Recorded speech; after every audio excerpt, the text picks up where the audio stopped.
तुम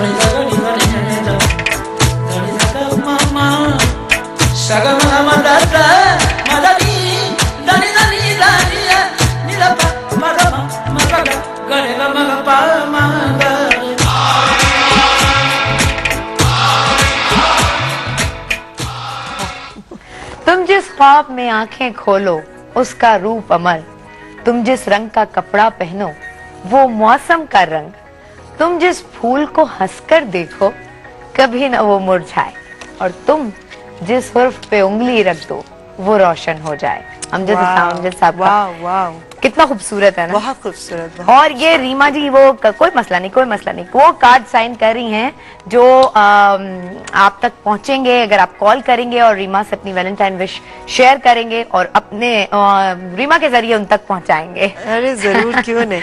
और इस वक्त हमारे पास टेलीफोन लाइन पर मौजूद है इफ्तिखार आरिफ साहब, और इजहार की जब हम बात करते हैं, खूबसूरत तरीके से इजहार की बात करते हैं, तो इफ्तिखार साहब से बेस्ट कोई ऑप्शन नहीं हो सकता था कि जिनको टेलीफोन लाइन पे लिया जाए और उनसे बात की जाए मोहब्बतों के दिनों पे। अस्सलाम वालेकुम।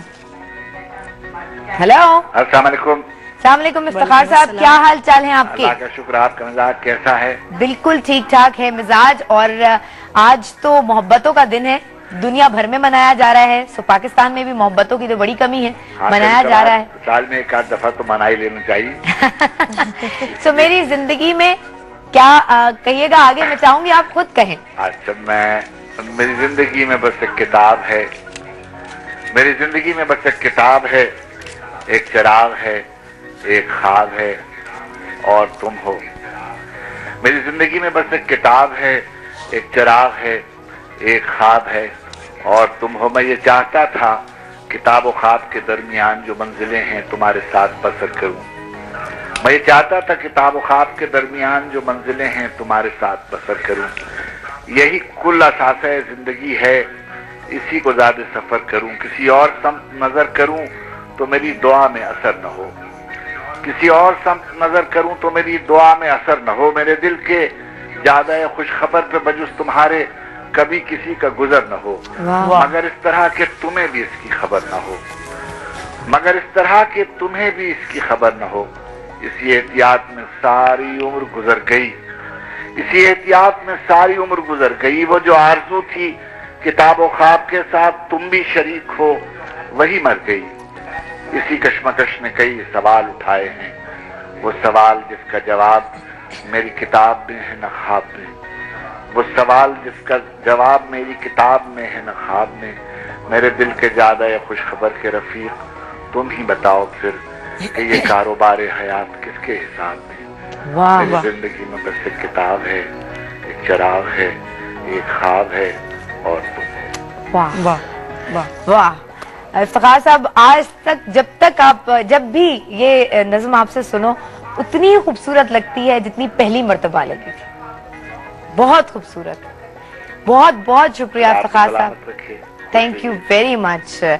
कैसे शायरी किस किस्म की अच्छी लगती है आपको? रोमांटिक शायरी अच्छी लगती है, रेवोल्यूशनरी शायरी अच्छी, इनकलाबी? रोमांटिक शायरी अच्छी लगती है, वो अच्छी लगती है। जैसे कि आपने मुझसे पूछा था कि किन टॉपिक्स पे आप कॉलम्स लिखती हैं, तो हर तरह के टॉपिक्स पे मैं कॉलम्स लिखती हूँ। अपने मुआशरे के जितने भी मुझे प्रॉब्लम्स नजर आती हैं, बल्कि मुझे जो लोग उसके बारे में जो राय देते हैं, एक साहब तो बड़ा गुस्सा हो गए कि आपने ठेका लिया हुआ है पाकिस्तान को ठीक करने का। अच्छा, हर वक्त आप कोई ना कोई इस्लाही बात लिखती रहती हैं और ये वो आपको जो आपकी जो फील्ड है वही करें। तो मैंने फिर उनको आगे से बहुत गुस्सा नहीं मैंने किया, क्योंकि गुस्सा वैसे हराम है। तो मैंने आगे से उनको ये कहा कि ठीक है, हम अपनी फील्ड के अंदर काम तो कर रहे हैं, लेकिन किसी दूसरे तक अच्छी बात पहुंचाना ये भी एक सदका जारिया होता है। और ये तो हर किसी फील्ड का होना जरूरी, पाकिस्तानी हर शहरी की जिम्मेदारी, पाकिस्तानी की जिम्मेदारी है कि वो अपने तौर पे जो चीज ठीक कर सकता है वो करे। बिल्कुल ठीक, बिल्कुल ठीक। जैसे मुझे अपने काफी कॉलम्स में लिखते हैं, लेकिन मुझे एक जहेज की लानत, इसका मुझे बहुत अच्छा लगा था। पानी के रंग, पानी के रंग कि आज अगर आप देखें तो पानी सस्ता है, पानी महंगा हो गया, खून सस्ता हो गया। तो मैंने इस चीज को इस अंदाज से तशबीह दी थी।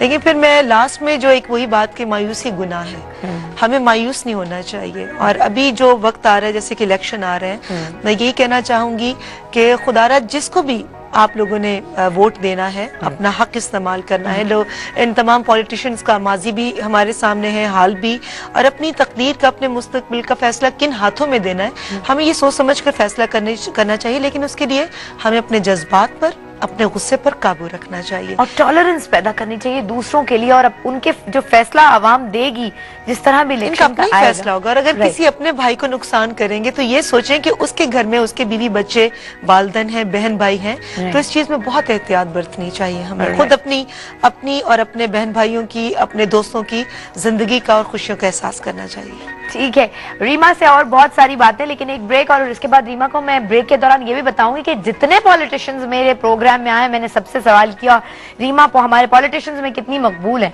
और लोग पसंद करते हैं कितना है रीमा को। एक ब्रेक लेंगे, ब्रेक के बाद जब वापस आएंगे तो बहुत सारी और बातें, लेकिन एक मैसेज जरूर भेजना है आपने उस लव्ड वंस के नाम जो कि आप की जिंदगी में बहुत अहमियत रखते हैं या रखती हैं। 1313 पे मैसेज भेजिए, और हमें अब आप कॉल कर सकते हैं। हमारी कॉल्स जो लाइंस हैं हमारी वो ओपन हो चुकी हैं, हमें कॉल कीजिए और विश कीजिए रीमा के थ्रू।